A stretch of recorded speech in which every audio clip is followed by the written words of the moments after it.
तो पिछले भाग में मैंने आपको अनुच्छेद 37 तक दिया था। तो आज अनुच्छेद 38 से स्टार्ट करेंगे। देखिए, 38 में क्या कहता है, राज्य लोक सेवा आयोग की अभिवृद्धि के लिए सामाजिक व्यवस्था बनाएगा। पहला है, राज्य ऐसी सामाजिक व्यवस्था की जिसमें सामाजिक, आर्थिक और राजनीतिक न्याय राष्ट्रीय जीवन की सभी संस्थानों को अनुप्रमाणित करे, भरसक प्रभावी रूप से स्थापना और संरक्षण करके लोक कल्याण की अभिवृद्धि का प्रयास करेगा। फिर इसके बाद दूसरा पॉइंट है कि राज्य विशिष्टतया आय की असमानताओं को कम करने का प्रयास करेगा और न केवल ये व्यष्टियों के बीच बल्कि विभिन्न क्षेत्रों में रहने वाले और विभिन्न व्यवसायों में लगे हुए लोगों के समूहों के बीच भी प्रतिष्ठा, सुविधाओं और अवसरों की समानता समाप्त करने का प्रयास करेगा। फिर अनुच्छेद 39 है, राज्य द्वारा अनुसरणीय कुछ नीति तत्व। राज्य अपनी नीति का विशिष्टतया इस प्रकार संचालन करेगा कि सुनिश्चित रूप से पुरुष और स्त्री सभी नागरिकों को समान रूप से जीविका के पर्याप्त साधन प्राप्त करने का अधिकार हो। इसके बाद ख जो है,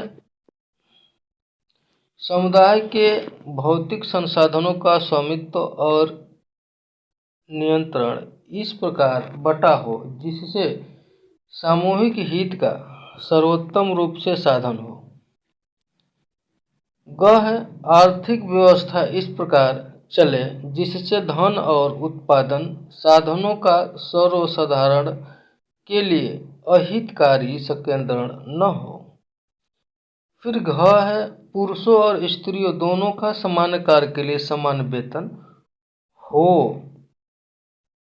फिर ड है, पुरुष और स्त्री कर्मकारों के स्वास्थ्य और शक्ति का तथा बालकों की सुकुमार अवस्था का दुरुपयोग न हो और आर्थिक आवश्यकता से विवश होकर नागरिकों को ऐसे रोजगारों में न जाना पड़े जो उनकी आयु का शक्ति के अनुकूल न हो।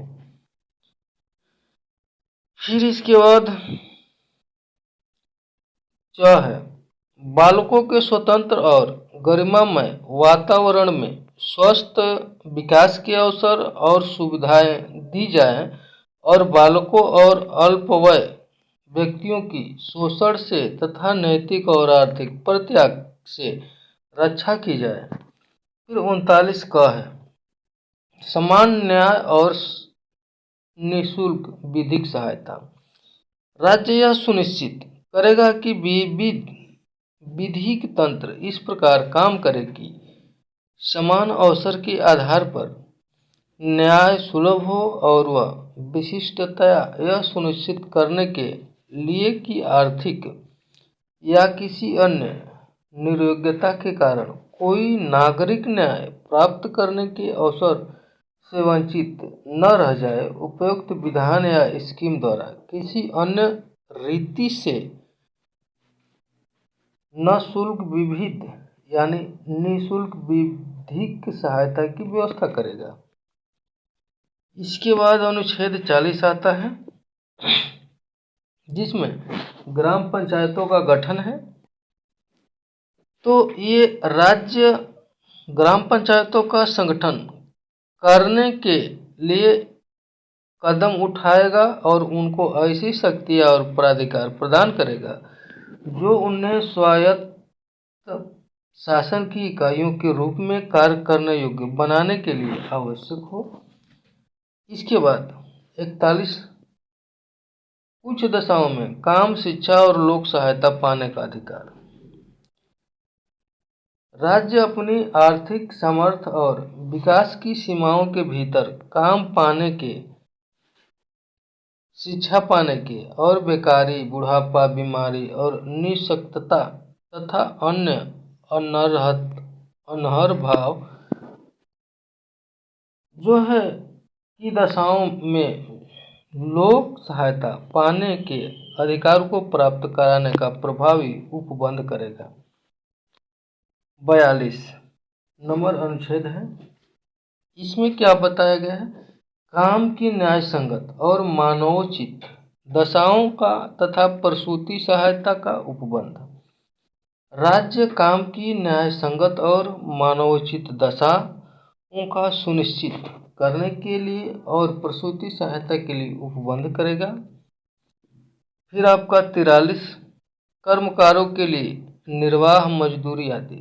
ये राज्य उपयुक्त विधान या आर्थिक संगठन द्वारा या किसी अन्य रीति से कृषि के, उद्योग के या अन्य प्रकार के सभी कर्मकारों को काम, निर्वाह, मजदूरी, शिष्ट जीवन स्तर और अवकाश का संपूर्ण उपभोग सुनिश्चित करने वाली काम की दशाएं तथा सामाजिक और सांस्कृतिक अवसर प्राप्त कराने का प्रयास करेगा और विशिष्टतया ग्रामों में कुटीर उद्योग का वैयक्तिक या सहकारी आधार पर बढ़ाने का प्रयास करेगा। 43 क है उद्योगों के प्रबंध में कर्मकारों का भाग लेना, किसी उद्योग में लगे हुए उपक्रमों, स्थापनों व अन्य संगठनों के प्रबंध में कर्मकारों का भाग लेना सुनिश्चित करने के लिए उपयुक्त विधान द्वारा या किसी अन्य रीति के से कदम उठाएगा। फिर 43 ख 43 ख है सरकारी सोसाइटियों का संवर्धन, यानी राज्य सरकारी सोसाइटियों की स्वैच्छिक विरचना, उनके स्वशासी कार्यकरण, लोकतांत्रिक नियंत्रण और वैयक्तिक प्रबंधन का संवर्धन करने का प्रयास करेगा। तो आज के लिए इतना ही। नेक्स्ट पार्ट में हम लोग 44 से स्टार्ट करेंगे। तो आज के लिए इतना ही। तो आप सभी लोग के लिए बहुत बहुत धन्यवाद। तो सेशन ऑफ करते हैं। तो आप चैनल पर नए हैं तो चैनल को सब्सक्राइब कीजिए, ज़्यादा से ज़्यादा इस वीडियो को शेयर कीजिए।